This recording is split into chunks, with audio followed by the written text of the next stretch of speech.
Oh, hello again everyone, welcome back, thanks for visiting once again.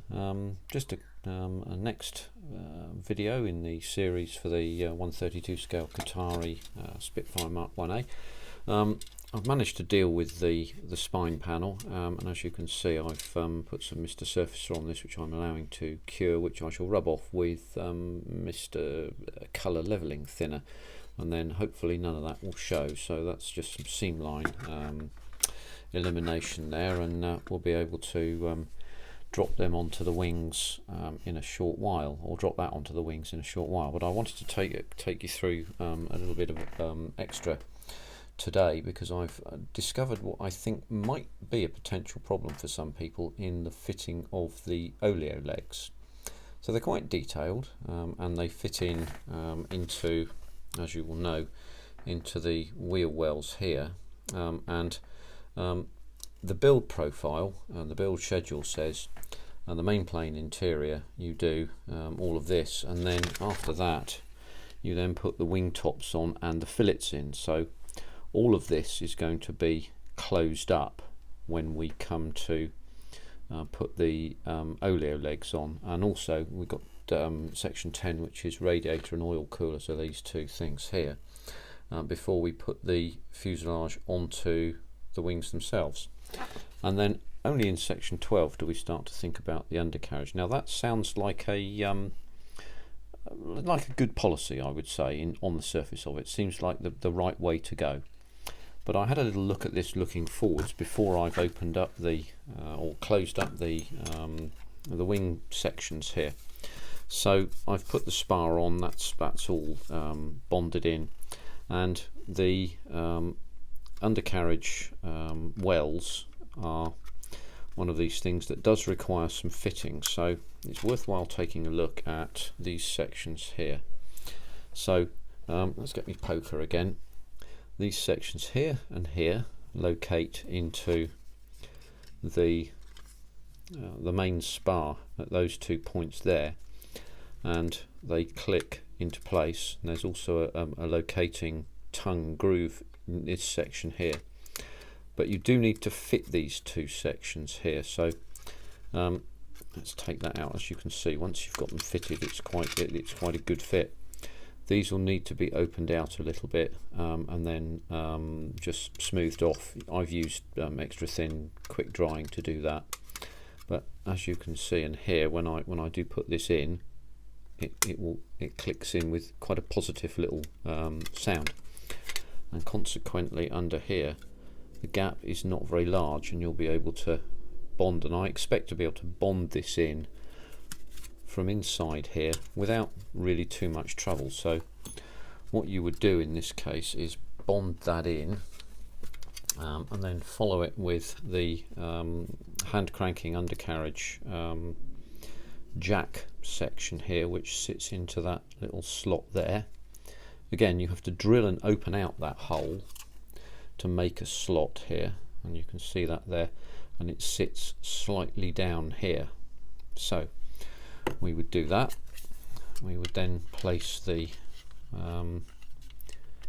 wing section onto the top of it like that, having glued it in, and as you can probably see, the top side of the wing fits beautifully inside there. It's really very good, and you can see the jack section here, which will be well, you want to paint it chrome, shiny chrome in this section here.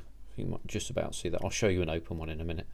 And then silver here, and all this is going to be silver inside. Port wing will be black inside the wheel wells, because that's how it was. It's sky on the outside but black in here.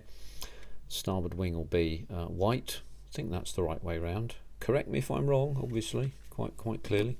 So what I'm going to do is I'm going to simulate getting to position 12 in terms of where we want to put the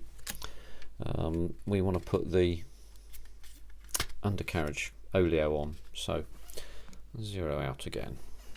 So let's bear in mind that we've done this, and we thought, yeah, everything's going swimmingly, we're all doing absolutely wonderfully, thank you very much. We've cleared our seams up. The fuselage is actually on top of this now, so we've got this big thing to move around, and we take our oleo strut. As you can see, there's a fitting panel here, there's some hydraulic bits and pieces here and some levers and so on. One of those levers is actually for the undercarriage down indicator for the top of the wing. Again, as I've pointed out before, there's a little hole there which is the undercarriage down indicator, a little pin that pokes up to show the pilot that the undercarriage is down, because he's up here and he can't see that. So your next step is you're directed to put the undercarriage leg into this section here. So you know it goes up in there somewhere, up in that spot there, and there's a little slot cut out for it ready. And what you also know is that I'm going to have to zero right in on this. So what you also know is that this section here, just there, has to fit into that section now, has to slot onto it, and that's where the two butt up together. So as you can see, it's got to be quite a long way in. So what you're thinking, right, okay, this is what I'm going to do here. I'm gonna try and get that in there, and I heard a little click then, and this hand cranking undercarriage section is already glued in. You may already have broken it trying to get this slid in here, and it's a bit of a game. It's a bit of a well, it's not very clever to me, to be honest with you. That's supposed to slide in there, but what we've done, we've actually broken that bit. Maybe we certainly bent it. Maybe we may have done some damage to it. I think that's really risky, to be quite honest with you. I think that's, you know, that's really not what one wants to do. And I'll just take these pieces of tape off and show you why I think that's the case. And we'll go back to it. So you take that off, and as you can see, this is loose, but what has to happen, let's get the old screwdriver out. I'm going to tweezers. Let's try tweezers, shall we? This has to slot up and into that section there, and it's down, and it rests, its final resting place is in the spar just here. So it has to go through that little section there, you can see that there just in underneath, and then all the way along.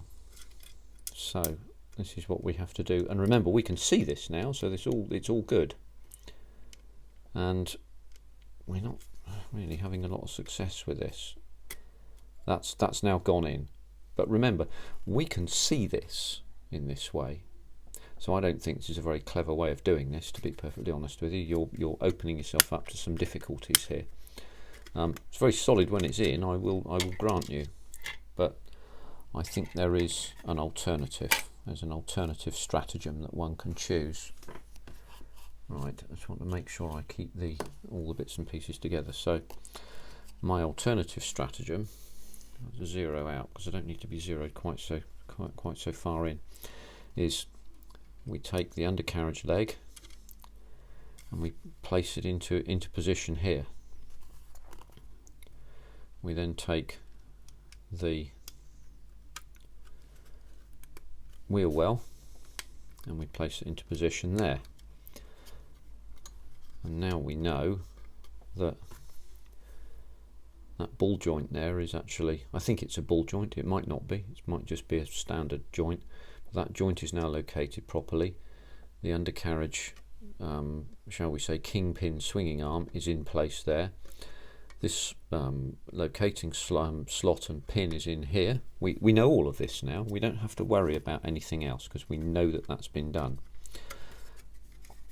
We know our wheel well is ready for location. As you can see, there are very few gaps. That's partly because I fitted it, but actually we can glue all of this from inside, and we can ensure that this undercarriage leg is absolutely properly fitted.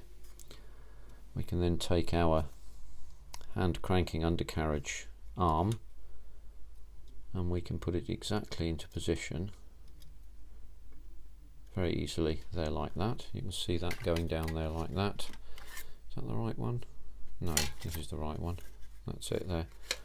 We can then locate the wings into position straight on top there like that, and as you can see, once we've done that, the undercarriage well sits absolutely perfectly into place.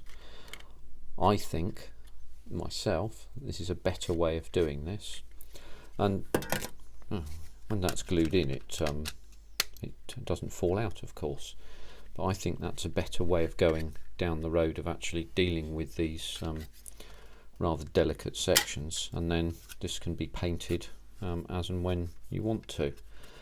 I think that's a better way of going, and I'm probably going to select that method myself, because I just can't see people being able to put these. I know they've probably done it, but I just can't see people being able to put this oleo leg in by shall we say, some sort of process of osmosis, and I don't think it'd work very well. I think you get a lot of frustrated people, and more than a few of these little broken struts here. So that's my recommendation for how to deal with the undercarriage section here, and it may mean a slight alteration to the build profile moving forward, the fitting of these legs here to stage 8 really, where this section actually before stage 9, putting the main plane exterior tops on, and going down that road. Now the only question that's dancing in my mind is, does the undercarriage door go on? I rather suspect it will, so what I'll do is I'll move in an unscheduled manner, because I didn't think about this before I started this, and I'll fetch that one of those undercarriage doors out, so that's undercarriage door port. It's A33, which is not far away, and we'll take a look. So that's 33 there, so we'll just take that out, and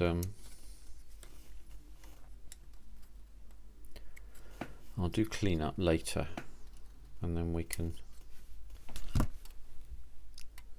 there we go, and then we can take a look at this. So as you can see, there's a small slot to fit. Now I think somewhere amongst this there is a pipe, there is a piece of hydraulic pipe work, and as you can see, bingo, it fits right in there. So I think that's probably the best way of doing this, to get the undercarriage leg on, and you can sight that perfectly, and it's not moving around or whatever. This is sighted, it's glued in at that stage, and away you go. And I think you can do the same with the other side. That's your first bit. See, this is a bit looser than the other one, but shouldn't be an issue in any meaningful sense.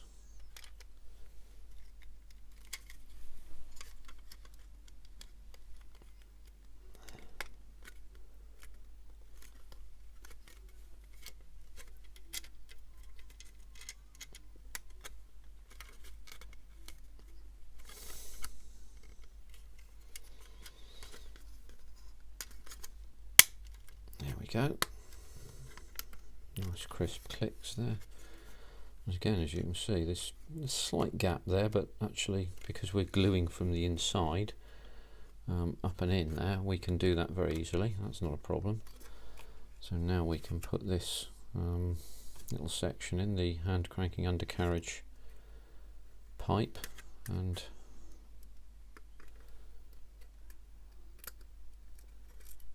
that sits down in there like that, and that can then be glued in, and then we have the undercarriage legs fitted in exactly the position they need to be. And before we glue anything, we can make sure they're exactly the right distance apart and the right angle and so on and so forth, and there we are. So I think a slight change to the build schedule will yield really not inconsiderable advantages. So I'm going to get on and do with that, or get on with that, and I shall say thank you very much for your time here, and the next time we talk I shall be able to start attaching main planes to fuselages and so on and so forth, and things will start to move again, I think, towards the close rather quickly. So there we go, folks. Thanks very much indeed for your time. Always obliged to help if I can. Put your thoughts in the comments and I'm happy to talk to you. Thanks very much indeed. Take care for now. Bye bye.